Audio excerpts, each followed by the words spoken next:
Olá, começa agora o Jornal da Câmara. Já estamos em novembro e as festas de final de ano estão mais próximas. E final de ano é época de organizar as despesas e se preparar para os gastos do ano seguinte. E para nos ajudar a manter as finanças em dia, eu converso com o professor Alfredo Meneghetti, que é economista da Fundação de Economia e Estatística e professor da PUC. Professor Meneghetti, seja bem-vindo, obrigada pela presença aqui conosco. Bom, muito obrigado pelo convite, é uma satisfação estar no teu programa. Que bom. Professor, qual então é o erro mais comum que as pessoas cometem nessa época do ano? O erro mais comum é não se planejar e também gastar além do que pode gastar. As pessoas não se convencem que devem guardar dinheiro e planejar, né? Então, assim, se tem alguma coisa, um evento próximo, é importante se planejar para esse evento. Agora, por exemplo, é muito importante a pauta que tu está levantando nesse programa, nós temos aí um evento grande que é Natal. Então, as pessoas têm que se planejar. E é um período também que a gente recebe o 13º salário, muita gente recebe férias.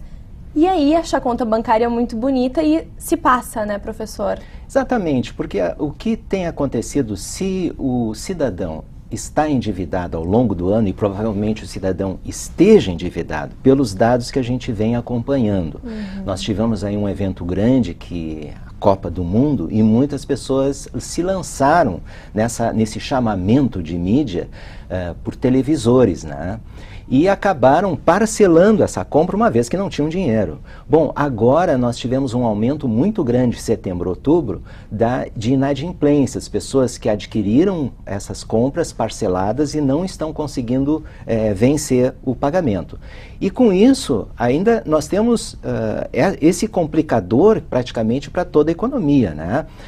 Muitas pessoas estão aí com dificuldade de emprego, a situação não está boa para algumas famílias, né? Embora a economia esteja aí mostrando um sinal muito bom de recuperação e nós devemos ter um Natal, inclusive, melhor do que o ano passado, né? A expectativa é que ele seja 7% superior em termos de desempenho da economia e de crescimento de vendas também. Consequentemente, nós vamos ter muitas ofertas, muitos produtos novos sendo lançados no mercado e para isso é importante já começar, e já deveria ter começado, um planejamento. Temos aí alguns dias e semanas até, vamos dizer assim, adquirir, porque todos nós devemos comprar alguma coisa no Natal. Não tem como fugir, Não né? tem como fugir. Então, isso é muito importante, a gente ter esse planejamento desse grande evento que é o Natal. Mas o senhor falou em parcelamento, né? No caso de televisores, por causa da Copa do Mundo. É comum parcelar as compras de Natal também, não deve ser indicado, né? Certamente, o parcelamento, é importante que o cidadão se dê conta que, em primeiro lugar, tem muitas taxas embutidas ali no parcelamento. Mesmo que os vendedores anunciam que não existe, vamos dizer assim, inserção de taxa de juros, é muito provável que exista. Por quê? Cada loja, hoje em dia, na economia de uma forma geral, no comércio, tem ao lado uma financeira. Essa financeira já adquiriu o produto dessas lojas, né, e está repassando simplesmente os encargos financeiros. Então, a dona da mercadoria são as financeiras que estão atreladas às lojas. Praticamente a gente conhece todas as lojas que têm sempre uma financeira do lado. Consequentemente, eles estão repassando esses parcelamentos. E isso o cidadão tem que se afastar. Se tem um evento, o cidadão deve economizar antes, se planejando, guardando dinheiro para pagar à vista e não levar compromisso para casa. E não comprometer salários futuros. Isso é o melhor encaminhamento. Talvez até adiantar para o mês de novembro algumas compras de Natal, já deixar o dezembro mais livre. Certamente. Então, assim, se a gente entrar agora e começar a fazer pesquisa, começar a fazer um levantamento de necessidades. Todos nós temos sonhos, temos compras que a gente quer fazer. Por que não uma reunião agora com a família? Quais são as atividades que nós gostaríamos de fazer no final de ano? E nas férias também. Bom, vamos resolver isso em família. Fazendo isso, a gente faz uma lista de coisas que a gente gostaria de realizar, né?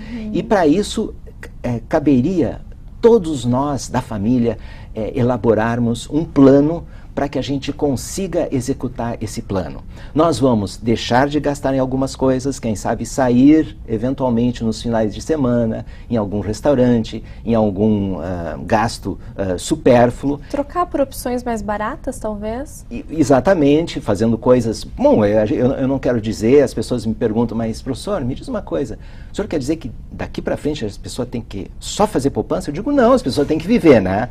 Mas com isso, vivendo e fazendo poupança. Isso é muito importante. As pessoas não se dão conta. Quando eu vejo meus alunos, os alunos assim, quantos alunos têm caderno de poupança? Não são muitos alunos que têm. Pelo contrário, eu vejo assim 10%, 15% dos alunos, das pessoas que eu converso, têm poupança. Isso é sério, porque metade dos alunos tem cartão de crédito. Então tem um estímulo para gastar e não tem um estímulo para poupar. Essa que é a diferença de postura que a gente tem que ter. Tem que estar preparado também para imprevistos que podem surgir a qualquer momento, né? É importante ter uma reserva também, mesmo como o senhor disse, né? De fazer uma economia traçando um objetivo, que é mais fácil alcançar, né? É mais fácil tu guardar um dinheiro sabendo que é ali que tu quer chegar, mas é muito importante também tu ter essa economia para imprevistos, né? Imprevistos acontecem sempre, principalmente de saúde, a gente não tem como fugir. É claro que um plano de saúde toda a família tem que ter. Hoje é impossível tu ficar no SUS. A gente sabe que vários encaminhamentos através do SUS são muito difíceis, são muito demorados, levam muito tempo para a gente conseguir uma hora, né? Então, o plano privado é a melhor alternativa. Mas, além do plano privado, a gente precisa ter uma reserva para os imprevistos, não só de saúde, mas também eventualmente um acidente com um carro, né? Algum problema, mesmo que tu tenha seguro, mas geralmente as pessoas têm que pagar franquia, né? O seguro é muito difícil pagar tudo, sempre tem algum problema, né? E isso todos nós estamos sujeitos, né? A gente está vendo aí que as viagens também são coisas que acontecem muito imprevistos, né? Imprevistos. Eu digo assim para os meus familiares, viajar é lidar com imprevistos. Geralmente, antes de viagem, ou tu tem algum problema de saúde, ou ali acontece alguma coisa, alguma perda. A gente está vendo aí o que está acontecendo com os nossos vizinhos, né, da Argentina, situações econômicas difíceis, estão está causando problemas para os turistas. Isso tudo é lidar com dinheiro. E parabéns pela tua pauta. Eu acho assim, enseja as pessoas, os telespectadores que estão agora assistindo, alguns encaminhamentos com as perguntas que tu fazes. Nós precisamos, se a gente quer ter tranquilidade financeira, seria lidar bem com dinheiro, a gente precisa passar por um planejamento. A gente precisa cuidar disso. O Emmanuel, através do Chico Xavier, ele apresentou uma mensagem muito importante. Ele diz assim, ó, o dinheiro é o suor do trabalho, mas é o sangue do organismo social. Por isso, vamos respeitá-lo. O senhor falou agora em férias, né? Esse é um período em que o real está bem valorizado, né? Comparado ao dólar ou ao peso argentino, como o senhor citou. Qual é a dica para quem vai viajar para o exterior? O câmbio é uma das coisas que mais deixa a gente preocupado. Se troca antes, deixa para trocar depois, como faz? Bom, tem que aproveitar agora a taxa de dólar, né? Da taxa cambial, que está excelente. Tu consegues aí por 1,80. Né? Então, fazer uma boa reserva de dólar é importante. Eu acho que na nossa carteira... Não só para quem vai viajar, professor. Exatamente. Na nossa carteira, e eu diria assim, qual seria a melhor carteira? Eu vou ter que apresentar uma ideia de carteira. Além de dólar, em torno de 10% da nossa carteira, ou seja, o que é carteira? O cidadão pode perguntar. Na realidade, é tudo que a gente consegue guardar, né? Tu não vai colocar na cadeia de poupança, embora eu vejo que muitas pessoas colocam dinheiro na cadeia de poupança. Todas as pessoas que eu converso, dificilmente o cidadão sabe que existem alguns outros papéis, alguns outros ativos que o indivíduo pode optar, né? Mas a cadeia de poupança, eu diria uma reserva um pouquinho menor. A gente tem que dar um bom encaminhamento, como economista, eu dou para o cidadão, que seria, além da poupança, além do dólar, que tu bem apresentou a ideia, né? A gente tem que ter uma parte também em renda fixa, né? Ou seja, de uma parte de forma conservadora, um fundo de renda fixa, um certificado de depósito bancário. Eu diria, metade da nossa carteira poderia ser em relação a essa participação boa, expressiva de renda fixa. Agora, 40% eu acharia muito importante apostar, investir e não pensar agora no curto prazo, em pensar no médio e longo prazo. Médio, eu diria 5 anos, na renda variável, no mercado acionário. Hoje nós temos 300 empresas com saúde financeira, estão tendo, junto com a economia brasileira, um crescimento muito importante, e o indivíduo que só colocar o dinheiro na cadeira de poupança vai ficar para trás. Eu diria que mercado acionário é uma coisa de se pensar para todos nós. Mas aí é para valores mais altos de investimento. Não necessariamente. Eu diria assim, ó, às vezes quando eu dou palestras de mercado de capitais, hoje eu estou dando uma palestra também de mercado de capitais, eu falo que o indivíduo pode, inclusive com coisas muito pequenas, uma ação da Petrobras preferencial hoje está em R$26. Fechou sexta-feira, R$26,50.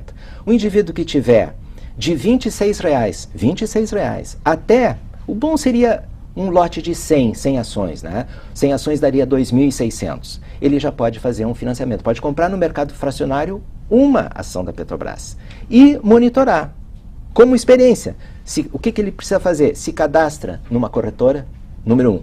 Segundo passo, solicita a compra de uma ação de qualquer empresa. E eu diria as convencionais seriam Petrobras, Gerdau, Vale do Rio Doce, mesmo que seja uma. E no dia seguinte monitora para ver como é que ela se comportou no dia anterior. E relaciona com notícias, relaciona com a mídia. Isso é uma prática de finanças pessoais, que não só o adolescente, principalmente, mas também o aposentado, a dona de casa, que quer ser moderna, que quer ser avançada, precisa estar também de olho nas notícias e, quem sabe, com dinheiro no mercado acionário. Quanto tempo levaria para ter um retorno desse investimento? Pode ser no curto prazo, se as coisas forem como a gente está pensando. Nós já chegamos a 72 mil pontos na semana passada, quase 72 mil pontos.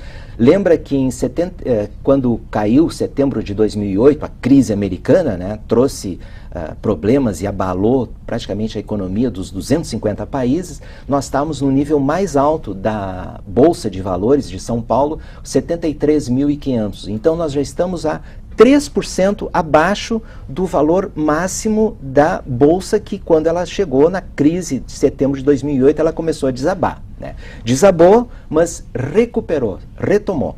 Então, eu quero crer, com as perspectivas da economia brasileira, com a nova gestão que, se for Dilma ou se for Serra, certamente deve encaminhar a mesma política monetária e fiscal encaminhada pelos 2 governos Lula. Não tenho dúvida nenhuma que vai acontecer isso.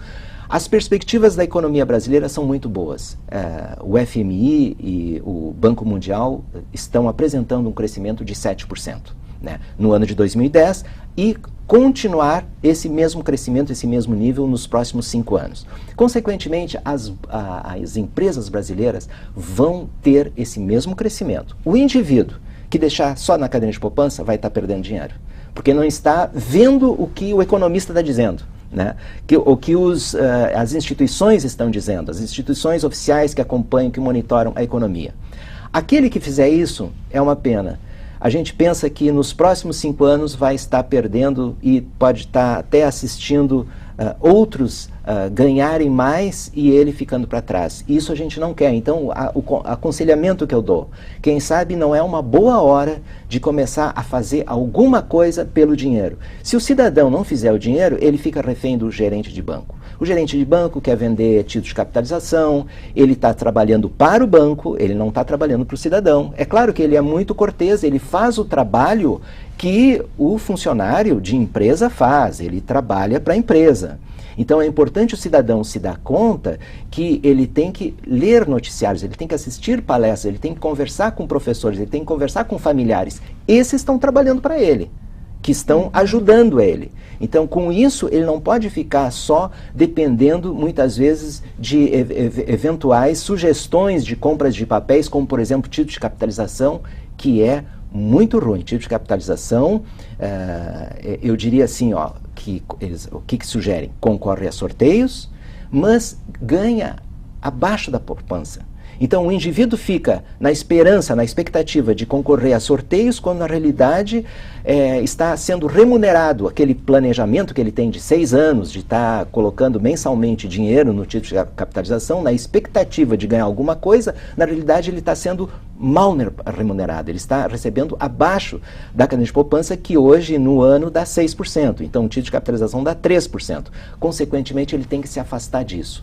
Na sua carteira, ele não deve ter título de capitalização, ele deve ter dólar, ele deve ter caderneta de poupança, um pouquinho, ele deve ter um CDB, certificado de depósito bancário, e ele tem que ter alguma coisa, e não pensar nessa participação nos próximos 5 anos, porque a bolsa pode também, é risco, ela pode cair. É variável. É variável, porque a renda é variável. Sim. Mas isso seria um bom encaminhamento que eu poderia dar. Essa é a minha carteira.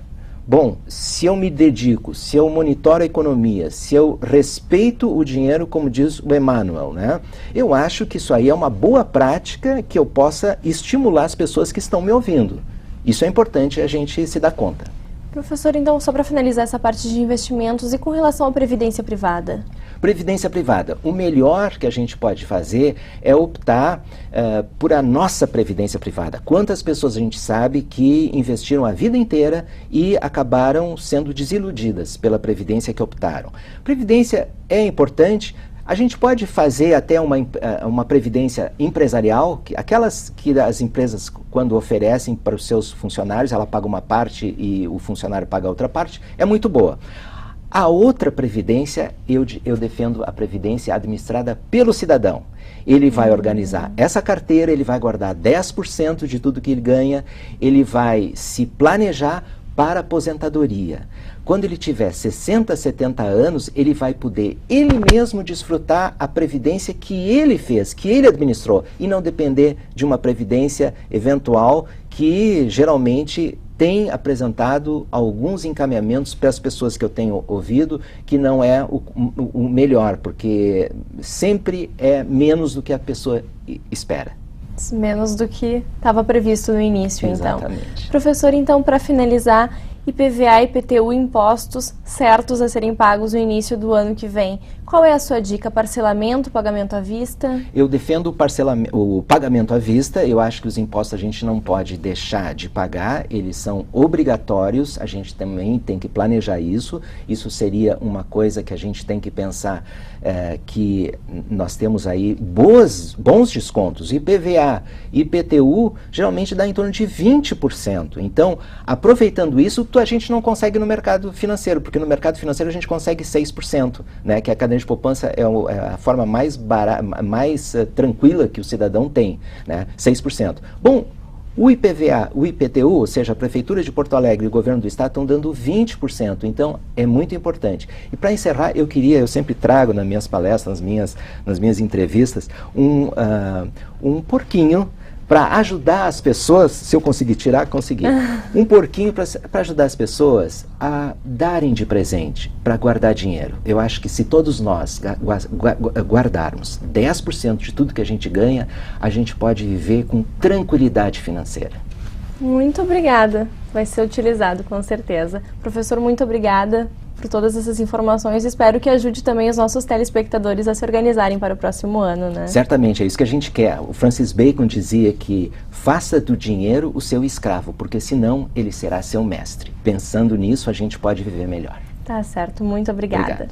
O Jornal da Câmara termina aqui. Muito obrigada pela sua atenção. Até o nosso próximo encontro.